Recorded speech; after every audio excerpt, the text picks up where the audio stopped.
Tudo bom, alunos do primeiro ano? Sou Adriano, professor de artes. Pessoal, nessa aula a gente vai falar sobre arte, inclusão, tecnologia, um assunto hiper importante e poucas pessoas falam sobre isso, mas uma coisa que está intrínseca na nossa sociedade, a gente tem que comentar, e é uma coisa que acaba trazendo a arte como algo, vamos colocar assim, universal. Então, para você poder fazer arte, você não precisa ser uma pessoa, vamos colocar, perfeita. Não que as pessoas não sejam, todas são perfeitas, mas você pode ter limitações. Essas limitações vão até se tornar coisas que vão deixar a tua arte até mais expressiva de certa forma. Então a arte é uma coisa totalmente universal que não existe barreiras. Qualquer um pode fazer arte. Então vamos conhecer um pouco dos artistas PCD que normalmente são esquecidos pela história. Veremos sua produção e a tecnologia que envolve essa arte. PCD seria pessoa com deficiência, ok? Vamos fazer, pessoal, então, rapidamente duas perguntas, só para a gente entrar nessa aula bem focado, tá? Então, primeira coisa, alguém que não enxerga pode ser um artista plástico mundialmente conhecido? Agora eu pergunto para vocês, vocês acham que uma pessoa cega pode se tornar um pintor? Pode ser um pintor? Pior que pode. Essa aula vai falar. E uma pessoa sem mobilidade dos braços pode pintar um quadro numa qualidade extremamente técnica? Agora imagine o seguinte, um pintor que não pode utilizar as mãos. Ele pode fazer uma pintura maravilhosa?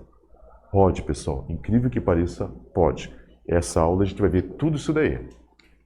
Vamos lá. John Bramlett, Estados Unidos, 1971, que ele nasceu, né? Ele faz pinturas com cores vibrantes que retratam o cotidiano, com telas espalhadas por mais de 20 países. O artista começou a pintar após a perda de visão em 2001, usando a visão áptica. O que acontece? Ele era uma pessoa extremamente ativa, e ele começou a ter várias convulsões, ele começou a ficar cada vez pior, ele foi perdendo até que perdeu completamente a visão. E ele começou a entrar em depressão. E o que ele achou que ele tinha que fazer? Ele achou que tinha que fazer alguma coisa para poder parar isso.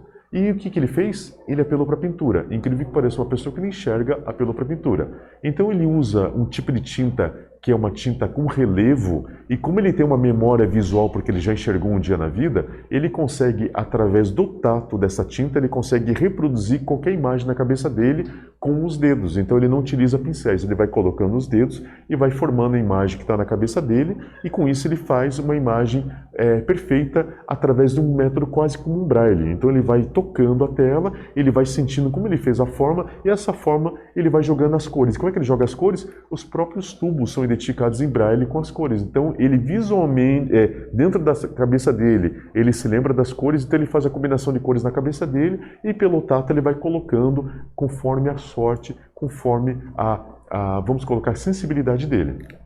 Então nós vemos que a técnica áptica usada por Bramlett utiliza tinta de secagem rápida, e com o tato ele enxerga o que está produzindo. Inclusive os tubos de tinta foram adaptados com braille para identificar as cores que são utilizadas pelo artista.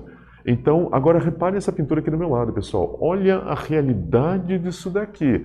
Tudo isso é a forma que ele está enxergando. Agora, se eu ver essa tela em uma galeria, eu vou falar que ele é um impressionista alemão. Com certeza. Olha o tipo de pintura e olha a qualidade da reprodução de uma pessoa. Perfeita. Pensar que você olhando parece uma foto, mas não é uma foto. É uma pintura de uma pessoa cega. Incrível que pareça. E vamos fazer uma perguntinha rápida só para a gente recapitular? O que é visão áptica? Eu quero que você responda com as suas palavras. Escreve para mim, eu estou aguardando vocês. Até daqui a pouquinho.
Responderam lá, pessoal? Incrível, né? Vamos em frente. Então, o que acontece? O artista PCD Gonçalo Borges de Novo Hamburgo, São Paulo, nasceu com atrofia nos membros superiores, o que levou a utilizar os pés e a boca para realizar arte. Ele é membro da Associação de Pintores com a Boca e Pés desde 1969.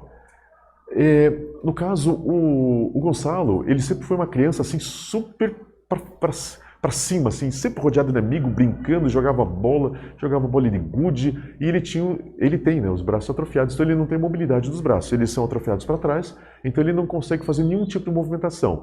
As mãos dele são os pés, e a boca dele também é uma outra forma dele poder utilizar as ferramentas que ele tem. Então ele foi uma pessoa que inovou, e essa inovação, quem tiver oportunidade, eu dou um conselho, veja um filme chamado Meu Pé Esquerdo, conta a história verídica do pintor que utiliza somente o pé esquerdo para fazer pintura, e é isso que acontece com esses pintores. Quando eles não têm a mobilidade de uma parte do corpo, eles vão utilizar aquela parte do corpo que eles podem utilizar e eles fazem uma coisa com extremo talento. E a coisa interessante é que ele entrou em contato com essa associação dos pintores com a boca e pés, então eles são os membros mais antigos e ele vive profissionalmente de arte, ou seja, todo ano é feito sempre um compêndio de obras deles, através de postais, através de calendários e vários outros tipos de divulgação da arte deles, e eles recebem por isso, então eles são conhecidos internacionalmente, e o Gonçalo já marcou parte da cultura brasileira como artista conhecido, porque ele tem uma obra emblemática, mesmo com sua limitação. E nós temos então a Associação dos Pintores com a Boca e os Pés, desde 1956, idealizada pelo artista alemão Erich Stegmann. A ideia era o suporte às pessoas PSD que gostariam de viver da arte. Hoje ela está em 75 países com mais de 800 artistas. O Stegmann está aqui do lado, ele faz a pintura, ele já era um artista bastante renomado. Ele foi desde criança, ele sempre teve essa coisa de pintar, de desenhar, mesmo não tendo a mobilidade dos braços. E ele pensou o seguinte: se eu consigo, mais pessoas conseguem. Então eu vou fazer o seguinte, eu vou fazer uma reunião dessas pessoas e falar para essas pessoas que se eu consigo, elas conseguem também. Ele começou a motivar essa ideia, tá até o logotipo deles aqui, tiverem oportunidade, entrem lá no site, deem uma olhadinha, e eles fazem o quê? Eles fazem a divulgação da arte, e essa arte ela é comercializada no mundo todo, e as pessoas têm espaço. Esse espaço é um espaço de pessoas iguais trocarem experiências, terem um apoio e terem incentivo para viverem somente de arte. E nós temos também uma artista internacionalmente conhecida, que é a Frida Kahlo. Para quem não sabe, ela é uma pessoa com deficiência. A Frida Kahlo ela teve poliomielite quando jovem sofreu um acidente automobilístico que comprometeu sua coluna. A artista encontrou na arte um caminho para extravasar, um caminho para extravasar através dela mesma. Então nós temos a Frida Kahlo. Ela fez o seguinte: ela era uma pessoa que ela sofreu uma poliomielite, que é aquela paralisia infantil, então ela teve a perna direita, ficou mais fina que a esquerda, então teve problema de circulação, tanto é que ela teve dores até o final da vida nessa perna. Pode reparar que sempre a Frida, ela sempre se apresenta de saia, ela nunca se apresenta de calça, porque ela tinha um preconceito com relação à perna dela, por ser uma diferença bem grande. E, infelizmente, no final da vida dela, ela perdeu essa perna, teve uma amputação da perna direita, mas quando ela era jovem, ela estava ainda na escola, ela sofreu um acidente no ônibus. E nesse ônibus uma barra de ferro atravessou o corpo dela. E com essa coisa de atravessar, afetou muito a coluna dela. E, inclusive, uma das coisas que ela deixa bem claro assim, dentro da biografia dela, que a pior perda dela não foi essa questão da coluna, mas foi o fato de ela não poder ter filhos. Então ela não podia mais ter filhos. Ela foi casada com o Diego Rivera, que foi um grande muralista mexicano, um grande artista, e ela, quando ela ficou lá na cama por aquele período da mobilidade por causa da coluna, o que ela fez? Ela começou a pintar do nada. E ela nunca teve uma instrução formal de pintura. Ela aprendeu, vamos colocar aqui, sozinha a pintar, e ela se tornou uma surrealista, mesmo ela não concordando ser surrealista, mas ela é considerada surrealista porque ela faz essa coisa do pensamento transmitido na pintura. Essa pintura na cadeira de roda, ela está mostrando o dano interno no corpo dela através da pintura. Então está mostrando a questão da tristeza, a questão da limitação, mas a questão dela, mesmo assim, ela está dentro da arte, continuando dentro da arte. Lembrando que o pai dela era fotógrafo, e quando o pai dela viu que ela queria pintar, ele deu todo incentivo para ela começar a pintura, e ela se destacou muito. Tanto é que a primeira pessoa que viu a pintura dela, reconheceu ela como uma pessoa, um artista de grande talento, foi o Diego Rivera, que acabou se tornando esposo dela. Falou para ela assim que ela tinha uma pintura excepcional, uma linguagem totalmente própria, ela tinha condições de ir muito longe com essa pintura, e que aconteceu de verdade. Então nós temos alguns museus do mundo que estão abraçando a acessibilidade e inclusão, como no caso do Museu do Prado de Madrid, na Espanha. O museu recentemente fez uma exposição com réplicas de famosas obras com tintas especiais que criam relevos. Então, o Museu do Prado, pessoal, é o museu principal da Espanha. Nós temos todas as grandes obras, que nem Velázquez, grande pintor espanhol, está lá as obras dele. Então, somente aquelas coisas de muito prestígio dentro do país, que são tesouros nacionais, estão lá dentro, e eles abrindo exatamente esse espaço para que as pessoas que não enxergam também tenham acesso à pintura. Então, através das pinturas com relevo. Então, a pessoa ela tem a liberdade de entrar no museu e ela pode tocar com suas mãos uma reprodução que ela tem esse, vamos colocar aqui, sistema quase que braille de conceituação através da textura, então a pessoa pode ter ideia do que está sendo pintado. E isso a pessoa tem também esse prazer de aprender com a pintura, aprender com a história, e agora ela tem esse mapa visual na sua mente de como essa pintura é representada, não só a parte teórica. E nós temos também o Museu Canadense dos Direitos Humanos. Visitantes com deficiências visuais podem tocar e ver as obras de arte graças às tecnologias de impressão realizadas pela empresa tecnologia 3D Photoworks. O 3D Photoworks, o que ele faz? Ele pega uma pintura, ele faz a reprodução através de foto, só que quando ele faz essa impressão é feita totalmente com relevos. Então esses relevos eles vão ficar à disposição das pessoas, e as pessoas que não enxergam, elas podem passar suas mãos também, mas é uma coisa com mais fidelidade, inclusive, porque é uma fotografia. Então, 100% da obra original está 100% naquela reprodução, e as pessoas podem conhecer todas as linhas dos grandes mestres através do relevo. Então, essas pessoas elas podem agora aprender também a partir da arte. Certo? E vamos fazer uma segunda pergunta, pessoal, só para fixar todo esse conteúdo que a gente acabou de ver? Pergunta 2. Como podemos definir a ação da Associação dos Pintores com a boca e os pés? O que eles fazem por esses pintores que têm deficiência física? Coloque as suas palavras, qual a ação que eles fazem com relação a essas pessoas. Eu fico aguardando vocês. Até daqui a pouquinho.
Responderam lá, pessoal. O que eu quero de vocês é o seguinte, gente, que vocês façam uma resposta baseado no que vocês interpretam o que está ali no conteúdo. As suas palavras são bem importantes, que eu quero ver de que forma você acha que é o trabalho desse pessoal com relação às pessoas com deficiência, ok? E o que a gente conheceu hoje, pessoal? Nós conhecemos um pouco sobre a vida e a obra de alguns artistas PCD que fizeram obras surpreendentes. Vimos também como a tecnologia está proporcionando acessibilidade às pessoas que antes não poderiam desfrutar da arte. Ou seja, agora imagine o seguinte, pessoal, eu sou uma pessoa que ouvi falar sobre um bolo de chocolate e nunca pude comer esse bolo de chocolate, então eu não sei como é que eu gosto. Por quê? Eu nunca tive acesso. É a mesma coisa uma pessoa que não tem acesso à arte, que ela ouve falar da arte, mas ela não pode usufruir. Agora imagine uma pessoa cega que fica ouvindo falar assim, tem uma pintura chamada Mona Lisa, que é uma pintura maravilhosa, tem uma moça que ela está no meio desse quadro, ela tá num parapeito, atrás dela tem uma paisagem, tem um rio na parte de trás, e ela tem um sorriso enigmático, uma coisa diferente, e ela tem uma técnica de pintura chamada esfumato, ou seja, nós temos a luz sombra bem suave, e eu sou uma pessoa cega e eu falo, puxa, que legal, mas eu não enxergo. Então imagina essa pessoa que ela tem todo esse mapeamento que eu estou falando para ela, mostrando todo esse detalhamento e eu não tenho acesso. Mas agora, com acessibilidade, o que vai acontecer? Vai acontecer que ela vai ter acesso, ela vai passar sua mão sobre essa obra, ela vai poder sentir aquele rio na parte de trás lá do quadro, ela vai sentir a paisagem atrás, ela vai passar a sua mão, vai sentir o rosto, vai ver o sorriso dela, a forma dos olhos, o amendoar dos olhos, vai ver o tipo de roupa, a posição das mãos, vai ver que ela está no parapeito, que vai ver que ela está sentada. Então ele vai ter todo esse acesso. Essa é a inclusão social com relação à arte das pessoas que não enxergam. E também vimos também que existem associações que ajudam essas pessoas. Associação daquelas pessoas que não podem pintar com as mãos. Pessoas que fazem uma incrível técnica de pintura com as bocas. Eles fixam um pincel com a sua boca e fazem pinturas super minuciosas, hiper realistas, que você olha aquela pintura e se fala, meu Deus, quem que é o mestre renascentista que fez essa pintura? Não, foi feito por uma pessoa atual e ela fez essa pintura sem as mãos. Então a gente vê que o potencial dessas pessoas que pintam com os pés.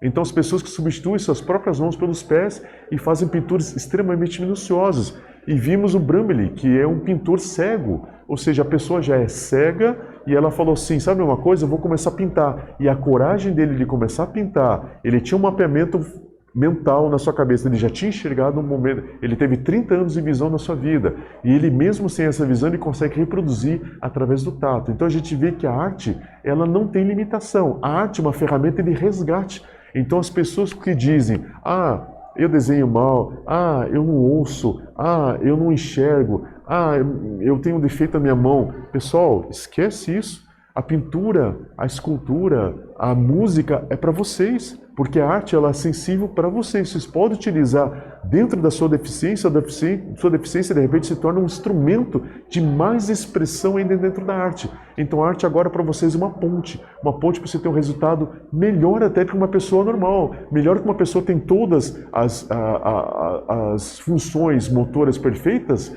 e se você não tem, você pode saber que você vai ter um resultado igual ou até de muito mais qualidade. Beleza, pessoal?